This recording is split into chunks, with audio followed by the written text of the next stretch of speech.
out there is a woman born to play this role. A woman who will journey into the heart of the unknown. An uncharted island. A place that was thought to exist only in myth.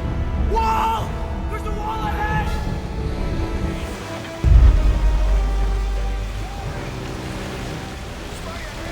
Look at this place, Jack!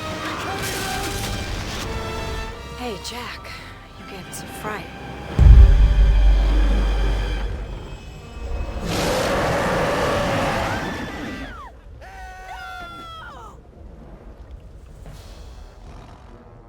Hi, this is Douglas Perry, Editor-in-Chief of IGN Xbox and Xbox 360. And Peter Jackson's King Kong is one of those games that you get and you play. It's about a 6-hour game. It's not that long. But boy, in that short 6 hours, there's a whole lot of fun, interesting, and gorgeous and beautiful sounding gameplay.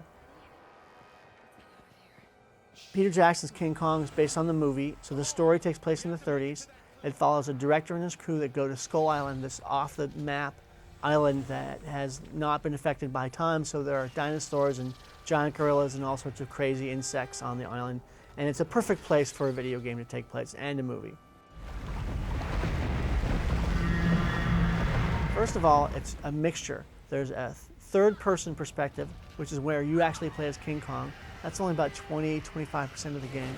The rest is in first-person mode. There's no HUD, so you don't have a reticule. There's no indicator, there's no measurement or meter that shows you how many bullets you have or your health or anything like that. It's all visual and sound based. This game relies heavily on sound and has some of the best sound implementation in a game this year, both in terms of the score and in terms of the sound effects. When you're injured, you'll breathe really heavily and you'll hear adrenaline running through this guy's breath.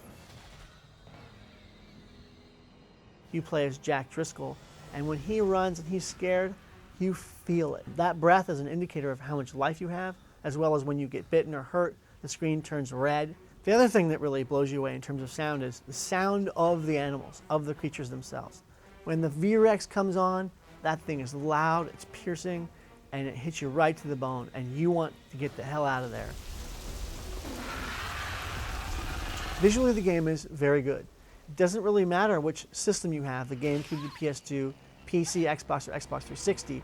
They're all good looking, and that's partly due to the fact of the level design, and the levels are created in an organic way, so there are no right angles. Everything's based on this sort of ferny, tree, sort of hilly landscape that's just really beautifully done. On the Xbox 360 and on the PC in particular, you'll see fantastic lighting coming down, really high-res imagery, and a whole lot of great geometry that sort of fleshes out this island in a really living kind of way. The first-person shooter stuff is more like an adventure. You're going to be saving your cohorts, and you're going to be sort of using fire puzzles to open up areas, and you'll be killing animals using this sort of food chain system that's on the island. I have to tell you, there were some problems in any one of the systems you have. There are some scripting problems that may affect your build, and that affected a couple of hours, and it's something that actually lowered the score a little bit. But for the most part, most people haven't experienced them. Playing from the third-person perspective as King Kong, you get a really muscular, powerful sense of control, even though it feels like you're playing as like a very simplistic wrestler. You're very sort of contained in certain areas. So you're sliding a little bit and the controls aren't that good.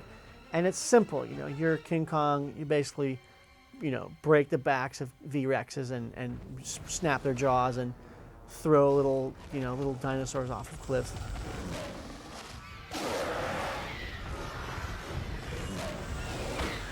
You will be doing some chase scenes where you're climbing on vine-strewn cliff sides. And later on, in a very short New York part, you'll be climbing buildings. In the end, I think King Kong is a short, spectacular game. It's beautiful, it has some of the best sound in the game. We scored it an 8.0, and we really recommend you looking into this, if not buying it.